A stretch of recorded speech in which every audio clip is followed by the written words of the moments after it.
Com relação aos sujeitos de direito internacional público, nós vimos sobre estados, já conversamos sobre os estados, já vimos quais são os elementos que compõem o estado, baseado na Convenção Pan-Americana de Montevideo de 1933, que necessário se faz então pelo artigo 1º, população permanente, acrescemos a homogeneidade como adjetivo, território independente,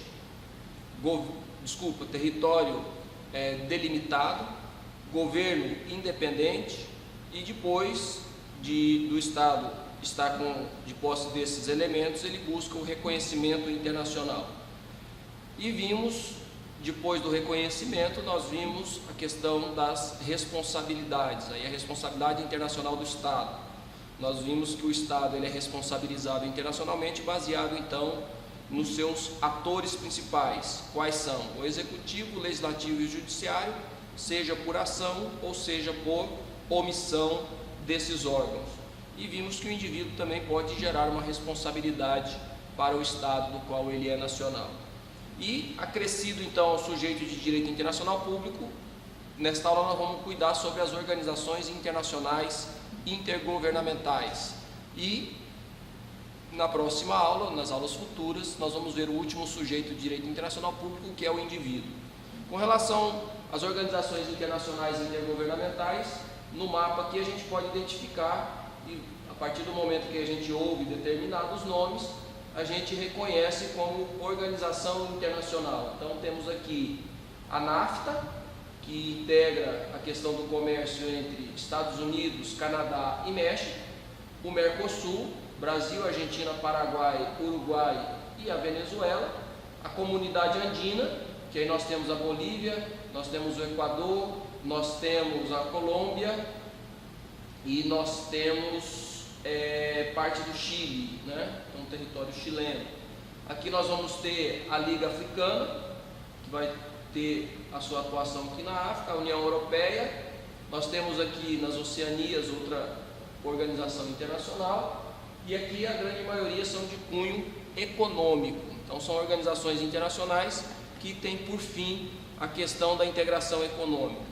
Mas nós temos outras organizações internacionais de outras naturezas, e nós vamos observar que atualmente pode-se afirmar que nós temos mais organizações internacionais intergovernamentais do que estados propriamente ditos. E aí nós vamos ver a diversidade dessas organizações internacionais, uma classificação quanto à matéria, uma classificação quanto ao seu objeto, uma classificação com relação à sua atuação, e aí nós vamos ver a diversidade de organizações internacionais. Nós já vimos uma informação importante, que a organização internacional, então, ela surge, a primeira que nós identificamos foi a Organização Pan-Americana, que surge em 1889 na América, e tem a sua atuação, então, no cenário americano, sendo a primeira, então, organização internacional. E a partir daí, começa a se desenvolver outras organizações junto ao cenário dessa sociedade internacional, e a gente vai ver a Organização Internacional do Trabalho, a extinta Liga das Nações, e aí sucessivamente nós vamos ver o crescimento exponencial dessas organizações internacionais. E por que essas organizações internacionais intergovernamentais são criadas? Então vamos analisar qual é o fundamento para a gente entender então o seu funcionamento, o seu conceito, a sua estrutura, os seus critérios de votação e assim sucessivamente. Então as organizações internacionais intergovernamentais, elas surgem para suprir a complexidade das relações entre os estados. Então, se nós retrocedermos àquela análise histórica que nós fizemos, nós vamos observar que no início, lá no século XVII, século XVIII, os estados mantinham uma relação muito próxima, relações com seus vizinhos, uma relação com questão territorial, uma relação com relação ao cidadão, uma relação com relação à questão comercial muito pequena. E quem fazia essas relações comerciais, territoriais e com relação ao direito do cidadão acabava sendo o próprio soberano. Se reuniam e decidiam essas relações, mediante tratados internacionais ou baseado em um costume, eram solucionadas essas questões pequenas entre os estados. Mas os estados também começam a receber atribuições da qual ele não possuía lá do século XVI, XVII, XVIII, e essas relações vão se tornando um pouco mais complexas.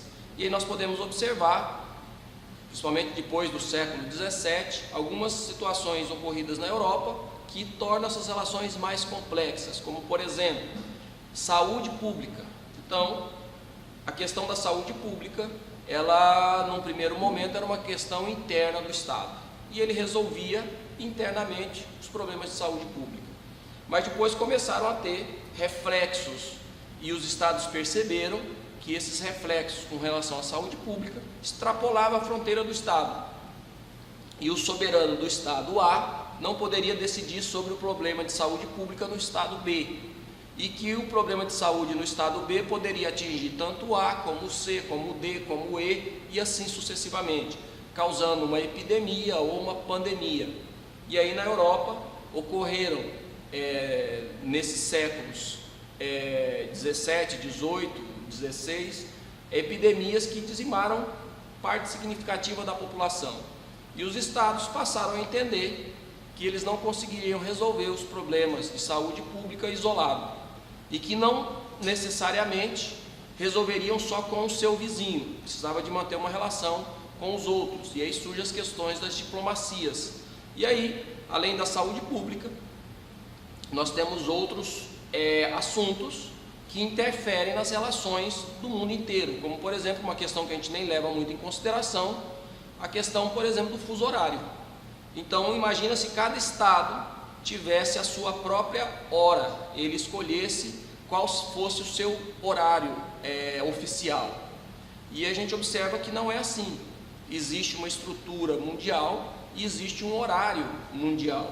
Então a gente vai ver que os estados decidiram com relação a fusos horários, e a partir dos fusos horários estabeleceu um horário padrão que vale para o mundo inteiro, e que principalmente as relações comerciais são pautadas nesse horário mundial. Então a gente vai ver que existe o 0 hora, que é o Greenwich, e a partir dali as horas vão acrescendo de hora em hora, em determinada latitude vai aumentando essa graduação das horas, e o padrão mundial. Então é uma questão resolvida mediante diplomacia dos estados. E aí nós vamos ver outros problemas que, quando estamos pensando numa viagem, talvez não é interessante para nós, mas é significativo e importante para o tráfego internacional de aeronaves, como por exemplo, definido por tratado internacional, as aerovias.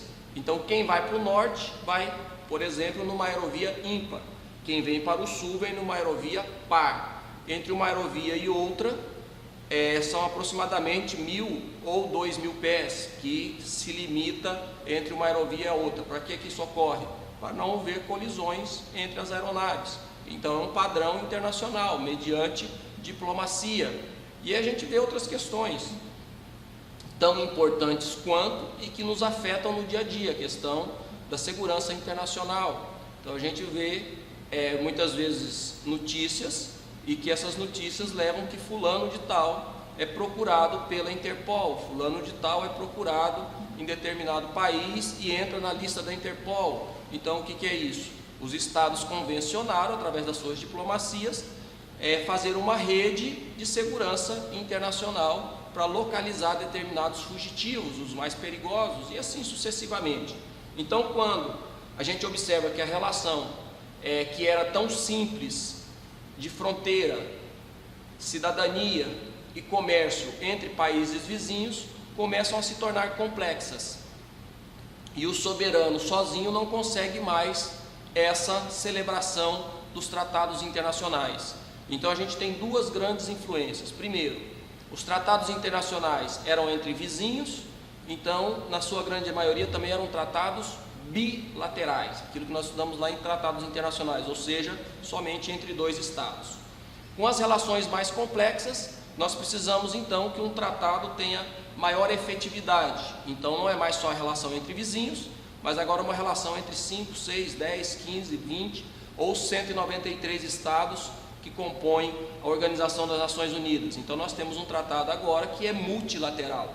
Um tratado vai atender o interesse então de mais do que dois estados, atendendo então o interesse mais geral e não mais tratados bilaterais.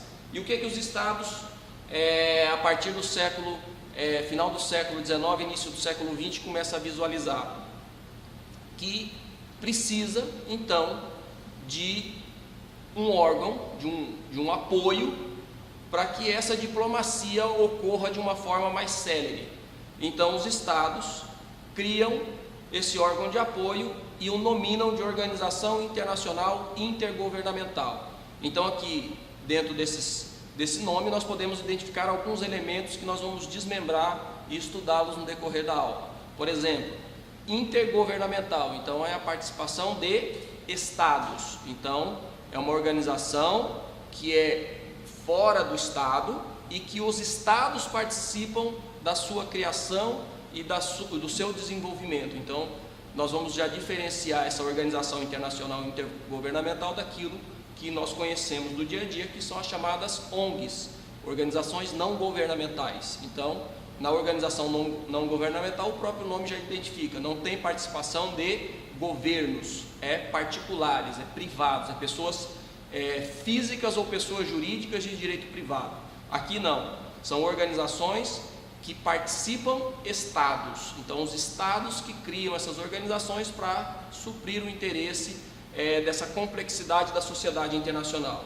E dentro desta organização, então, além de gerar tratados multilaterais, existem a diplomacia, e que nós já falamos um pouco sobre isso, a diplomacia multilateral institucionalizada, ou seja, cada estado que compõe essa organização internacional nomeia uma delegação, e essa delegação ela atua dioturnamente dentro da organização internacional, ou seja, a delegação está lá 7 dias por semana, 365 dias por ano, atuando em benefício dos interesses dos estados, de cada um representando o seu estado. Então a gente observa algumas organizações internacionais, vamos pegar como exemplo a Organização das Nações Unidas. 193 estados compõem a organização e ela tem algumas finalidades: segurança internacional, a paz, a questão relativa à não proliferação de armas nucleares e assim sucessivamente, ambiental, questão relativa a direito de saúde, direitos humanos e aí diversos assuntos dentro da Organização das Nações Unidas. Então os 193 estados nomeiam cada um a sua delegação. Dependendo do tamanho do estado, a delegação pode ser maior ou pode ser menor. Essa delegação, na sua grande maioria, é uma delegação multidisciplinar. Então, nós vamos ver pessoas que compõem essa delegação. Se dentro da Organização das Nações Unidas for discutir matéria com relação a comércio, nós vamos ter pessoas dentro da delegação que são especializadas em comércio, contabilidade, economia, relações comerciais e assim sucessivamente. Nós precisamos dentro da delegação, por exemplo, vai discutir matéria ambiental. Nós precisamos de pessoas que entendam de meio ambiente, biólogos, engenheiros florestais e assim sucessivamente. Então essa delegação participa no seu dia a dia, divididos em comitês ou subcomissões e discutem dioturnamente os problemas dos estados. E fazem o que mais? Aquilo que nós observamos quando iniciamos a falar sobre tratados internacionais, que é essas comissões que compõem a organização internacional, representando as delegações dos estados, na sua grande maioria, discutem os assuntos no dia a dia e redigem propostas de minuta de tratados internacionais. E quando